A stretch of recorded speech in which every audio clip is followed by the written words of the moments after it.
सलाम वालेकुम भट्ट साहब। भट्ट साहब, सुना है स्वीडन जो है फैमिली के कानून में कोई तब्दीलियां लेके आ रहा है। वो क्या चेंजेस हैं? अच्छा, बड़ा अच्छा सवाल है आपका। ठीक है कि स्वीडन जो नया प्रपोजल आया अभी स्वीडन गवर्नमेंट को जो पेश हुआ है कमेटी की तरफ से, जिसमें उन्होंने ये बताया कि फैमिली को जो लोग बुलाना चाहते हैं अब नॉन ईयू से, तो उनके लिए जो क्या कानून आ रहा है नया, तो उसके बारे में जो रिपोर्ट है। अब इस रिपोर्ट को बताने से पहले ज़रूरी है कि हम आपसे शेयर करें कि अब इस रिपोर्ट की ज़रूरत क्यों पड़ी। ठीक है, ऐसा क्या वजह बनी कि स्वीडन चाहता है कि जो फैमिली बुलाना चाहते हैं बाहर से, उनके सख्तियाँ पेश की जाएँ। अब सबको पता होगा, मोस्टली शायद लोगों को अंदाज़ा हो इस बात का कि स्वीडन एक ऐसा मुल्क है जिसमें फैमिली बुलाना सबसे ईज़ी है। मेरे ख़्याल में पूरे यूरोप में अगर किसी मुल्क में ईज़ी है ना फैमिली बुलाना, तो वो स्वीडन में है।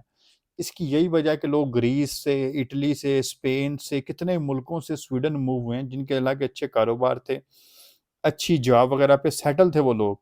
अब क्योंकि वहाँ पे फैमिली बुलाना बहुत मुश्किल है उन मुल्कों में, तो वो स्वीडन आए ताकि वो अपनी फैमिली को बुला सकें, ठीक है?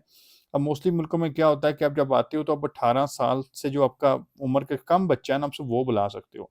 लेकिन जो ये मतलब जो नॉन ईयू सिटिज़न आते थे, जिनके पास इन मुल्कों की परमानेंट रेज़िडेंसी होती थी, ईयू की परमानेंट होती थी, वो स्वीडन आके अपने 25 साल का बच्चा भी बुला लेते थे, 27 साल का बच्चा, 30-30 साल के बच्चे। अब 30 साल का बच्चा को बच्चा तो नहीं होता, वो तो पूरा मर्द होता है मतलब।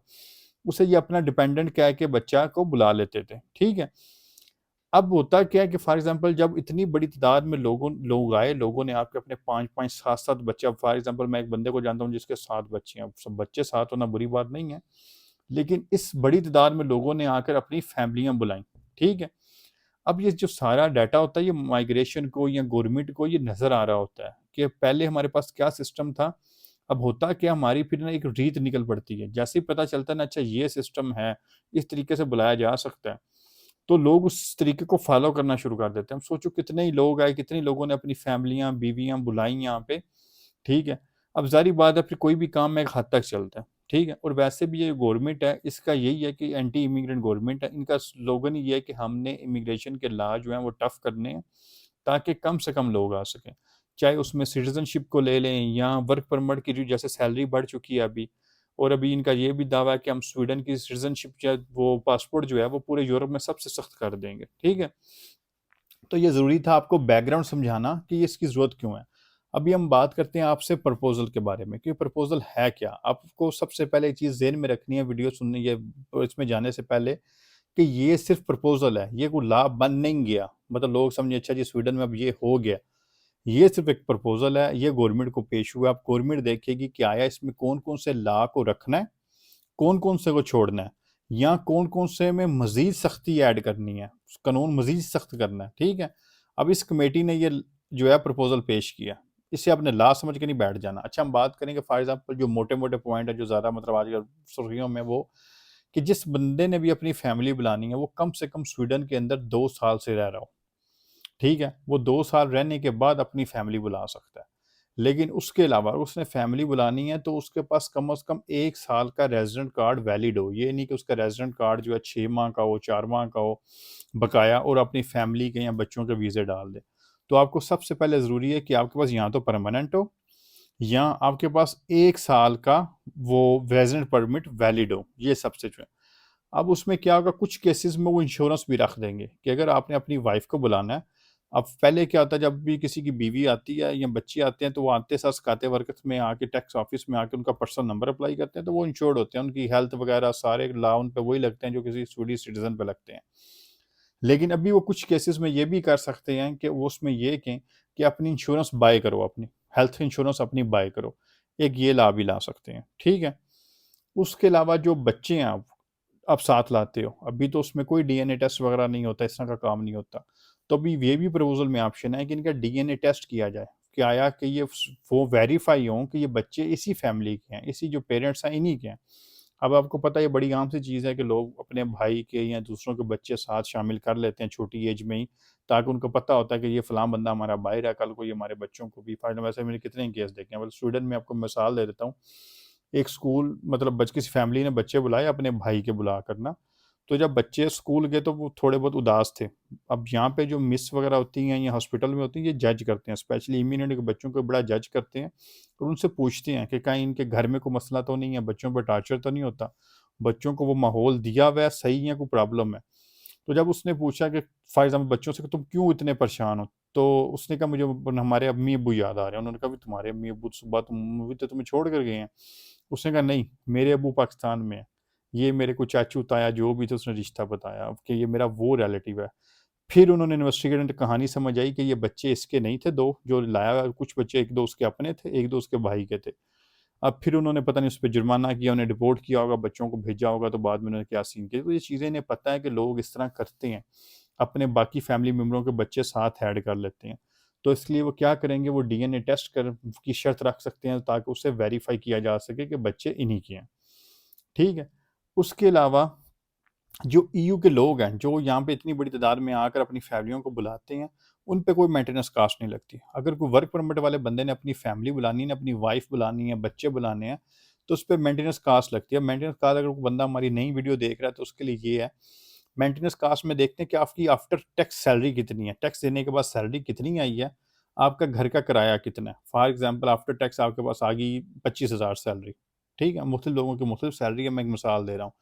उसमें देखेंगे अच्छा जी इस बंदे का किराया घर का 10,000, अब देखें अब इसके पास 15,000 बकाया है। तो जो कपल की फर्स्ट है ना, मतलब रिक्वायरमेंट है, मियाँ बीवी के पास कम से कम 10 से 11,000 करोड़, एक एग्जैक्ट नंबर है, तो चलो हम 10 से 11,000 के करोड़ के दरमियान में है, वो 10.5 लाख कुछ है इस तरह, वो होना चाहिए।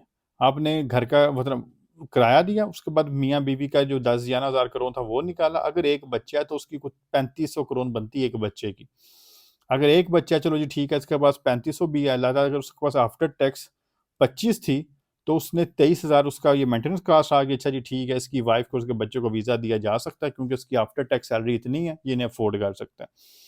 अब ये वर्क परमिट वाले लोगों पे तो ये ला लगता है, लेकिन ये जो ईयू से लोग आते थे इनके ऊपर ये ला नहीं लगता था। इनके पास अगर 15,000 सैलरी है, आफ्टर टैक्स 10-12 आ रही है, 13 आ रही है, बीवी एक बीवी, साथ में 4-5 बच्चे हैं, बच्चे बेशक जवान है, तो इन सबको वीज़ा दे दिया जाता था। किसी को 5 साल का, किसी को 4 साल का, ये इसलिए क्योंकि जो वैलिडिटी होती है ना मेन एप्लीकेंट की, उस हिसाब से वीज़ा मिलता है। तो 4 अब जितने ही ऐसे केस देखे हैं जो मैंने खुद कुछ डील किए हैं, जिन लोगों के लिए हेल्प की, उनके मतलब बच्चे 25-25 साल के, 30-30 साल के बच्चे आए हैं यहाँ पे। ठीक है। अब वो कहते हैं कि जब इन पे भी ये मेंटेनेंस कास्ट लगाओ, वर्क परमिट पे लगाते हो, लेकिन इन पे भी लगाओ ताकि ये खुद को अफोर्ड कर सकें, फिर ये बीवी बच्चे बुलाएं। अब क्या होता है उसमें, जब बुलाने के बाद वो फिर गवर्नमेंट को कहते हैं जी हमारा तो मतलब मेरी तो सैलरी कम है, मुझे ये हाउस जो है रेंट और जो है उसमें मदद करो। ठीक है, मुझे जो बच्चों का खर्चा मुझे वो भी दो, इसमें भी मेरी मदद की जाए। तो वो गवर्नमेंट से वो हेल्प मांगते हैं, वो कहते हैं इससे भी कम से कम किया जाए, उसके अलावा जो ये ट्रैफिक आ रही है इसको भी कम किया जाए। ठीक है, एक तो फिर ये काम होगा। फिर जब एक्सटेंशन पे जाते थे, आप फॉर एग्जांपल अभी भी वर्क परमिट की एक्सटेंशन डालते हो, कोई भी एक्सटेंशन डालते हो, उस पे मेंटेनेंस कास्ट नहीं लगती, यानी कि फर्स्ट एप्लीकेशन पे जरूर लगती है, लेकिन सेकंड एप्लीकेशन जब आप डालते हो ना एक्सटेंशन के लिए, जैसे मैं आपको वर्क परमिट की अगर एग्जांपल दूं, तो पहला वीजा लगता है 2 साल का, फिर आपको 2 साल का वीजा चाहिए अपने स्पाउस के लिए जो अपने वाइफ है या बच्चे हैं।